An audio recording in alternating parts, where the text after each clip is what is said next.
नमस्कार। खबर अपने सीजी की देख रहे हैं आप और आपके साथ मैं हूं आसिफ शेख। छत्तीसगढ़ की 3 बड़ी खबरों के साथ बुलेटिन की शुरुआत करते हैं। पहली बड़ी खबर जुड़ी है छत्तीसगढ़ विधानसभा में पास हुए करीब 3190 करोड़ के अनुपूरक बजट से।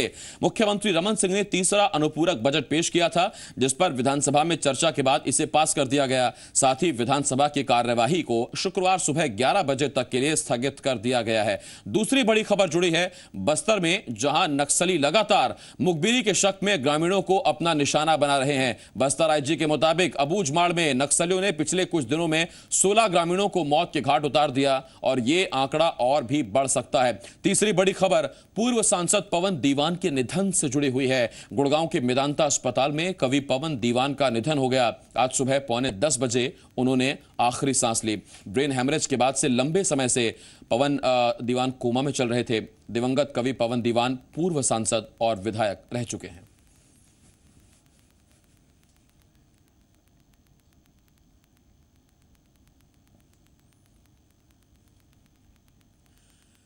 बस्तर में जहां एक तरफ पुलिस का एंटी नक्सल ऑपरेशन जारी है, आत्मसमर्पण के मामले लगातार सामने आ रहे हैं। पुलिस एनकाउंटर में नक्सलियों को मारने का दावा पुलिस कर रही है। दूसरी तरफ नक्सली मुखबिरी के शक में ग्रामीणों की हत्याएं कर रहे हैं। बस्तर आईजी एसआरपी कल्लूरी की माने तो अबूझमाड़ में नक्सलियों ने हाल फिलहाल में 16 ग्रामीणों को मौत के घाट उतार दिया। पुलिस नक्सलियों की बस्तर की टॉप लीडरशिप के ठिकाने बदलने की बात भी स्वीकार रही है। पुलिस के अनुसार ग्रामीण अब नक्सलियों को सूचनाएं नहीं दे रहे हैं, इसीलिए नक्सली उनकी हत्या कर रहे हैं। बस्तर आईजी ने मानव अधिकार संगठनों और एक्टिविस्ट से मांग की है कि वो अबूझमाड़ जाएं और मृतकों से संबंधित जानकारियां जुटाएं ताकि उनके परिवारों की मदद की जा सके।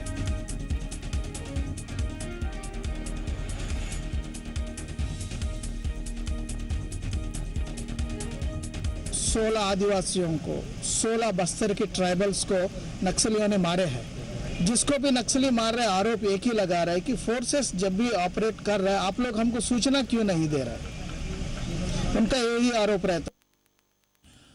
अबूझमाड़ में नक्सलियों द्वारा 16 ग्रामीणों की हत्या पर सीएम रमन सिंह का बयान आया है। रमन सिंह का कहना है कि पूरे मामले की जानकारी पुलिस को है। आईजी को मामले की रिपोर्ट देने को कहा गया है। अंदरूनी क्षेत्र में अलग अलग दिनों में पिछले हफ्ता भर में 15 दिन में 1 महीने में ग्रामीणों को मुखबिर बता के मारने की घटना ही सबके अभी पूरी पुष्टि नहीं हुई, मगर ये समाचार आ रहे हैं और इस समाचार के क्या यथार्थ है उसको जानने के लिए स्थानीय पुलिस को और एसपी और आईजी को कहा है। सुदीप त्रिपाठी, जी मीडिया संवाददाता, इस वक्त इस बड़ी खबर पर हमारे साथ लाइव जुड़े हुए हैं। सुदीप, जिस तरह से नक्सलियों के सरेंडर करने की जो खबरें हैं वो लगातार आ रही हैं, नक्सलियों को लगातार मार गिराया जा रहा है। कल भी मुठभेड़ में ग्रेहाउंड फोर्स ने 8 नक्सलियों को मार गिराया था। ऐसे में अब नक्सलियों का गुस्सा ग्रामीणों पर उतर रहा है। मासूम और बेकसूर ग्रामीणों पर अब नक्सली अपना दम दिखा रहे हैं। बेशक आसिफ, जो सिचुएशन जो अभी बस्तर की है वो बहुत ही भयानक सिचुएशन कहा जाए, क्योंकि एक तरफ पुलिस का लगातार ऑपरेशन जारी है। सरेंडर हो रहे हैं नक्सलियों द्वारा बहुत बड़े पैमाने पे, और जहां सरेंडर नहीं हो रहे हैं वहां पे इनकाउंटर का मामला सामने आ रहा है। इसी तरीके से बौखलाहट में नक्सली उन ग्रामीणों को निशाना बना रहे हैं जो पुलिस को उनकी जानकारी देते हैं, क्योंकि आमतौर पर पुलिस ने इंटेलिजेंस पे एक बड़ा बजट जो है इन्होंने जारी किया था। उसके बाद उस पर खर्च चालू हो गया, तो लगातार जो ग्रामीण स्तर के जो लोग हैं उनको पुलिस अपना मुखबिर बना रही है। ये एक अलग पहलू है। दूसरा जो इम्पोर्टेंट पहलू वो है कि जो नक्सली है वो ऐसे ग्रामीणों की तलाश कर करके उनको अपना शिकार बना रहे हैं जो पुलिस से बातचीत करते हैं या पुलिस के संपर्क में रहते हैं। तो ये दोहरी स्थिति है, और एक तरफ पुलिस का जो इनकाउंटर और जो ऑपरेशन जो एक तरह से जो चल रहा है वो भी एक ऐसी स्थिति में कि एक साथ पूरे बॉर्डर इलाके में और जो इंटीरियर इलाके हैं सब जगह पुलिस के लगातार ऑपरेशन चल रहे हैं, जॉइंट ऑपरेशन चल रहे हैं, और जहां पुलिस एक सरेंडर वाले अभियान में भी जुटी हुई। तो ये तस्वीर है अभी वर्तमान तस्वीर बस्तर की। और जो अबूझमाड़ इलाका है जो सबसे इंटीरियर इलाका माना जाता है, वहां पे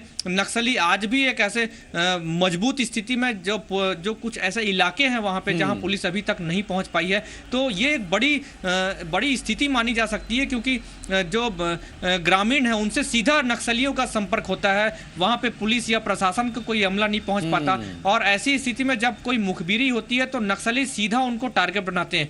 यूं कहें कि जो पुलिस और जो इंटेलिजेंस के जो टीम है वो सीधा ग्रामीणों के संपर्क में रहती है और लगातार उनसे बातचीत करते रहते हैं। जो नक्सलियों का जो मोमेंट होता है गांव में, वो मूव करते हैं इस गांव से उस और गांव, इसी या बात फिर से वो बौखलाए क्षेत्र और जब बदलते दूसरी हैं, चीजों से तो उसकी बौखलाए जानकारी जो मिलती नक्सली है और हैं उसके वो बाद अब फिर- मासूम जी। ग्रामीणों को निशाना बना रहे हैं। बहुत शुक्रिया सुदीप इस तमाम अहम जानकारी के लिए। सुदीप त्रिपाठी, जी मीडिया संवाददाता, इस वक्त इस बड़ी खबर पर लाइव हमारे साथ जुड़े हुए थे। 12 सालों से नक्सल संगठन के साथ मिलकर जन विरोधी गतिविधियों को अंजाम दे रहे 23 नक्सलियों ने आज बस्तर आईजी के सामने सरेंडर कर दिया। समर्पण करने वाले नक्सलियों का कहना है कि 2004 में नक्सलियों ने बरगलाकर उन सभी को अपने संगठन में शामिल करवा लिया था। समय समय पर वो लोग नक्सलियों के लिए सड़कें काटने, गड्ढे खोदने, राशन पहुंचाने, शासकीय भवनों को तोड़ने और हत्याएं तक करने का कार्य करते रहे। समर्पण करने वाले जन मिलिशिया के 3 कमांडरों पर 1-1 लाख रुपए का इनाम भी पुलिस ने घोषित कर रखा था।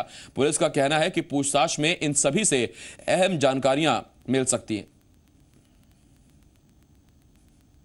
माओवादी समर्पण कर रहे हैं। ये वो नक्सली है जो कि बाहरी नक्सली का मेन ताकत बनकर वहाँ काम करते थे, और इनके मदद से हम वो बड़े जो नक्सली अंदर में छुपे रहते हैं उनके तक हम पहुँचेंगे। आगे बढ़ते हैं। छत्तीसगढ़ विधानसभा में करीब 3190 करोड़ का अनुपूरक बजट सदन में पास हो गया।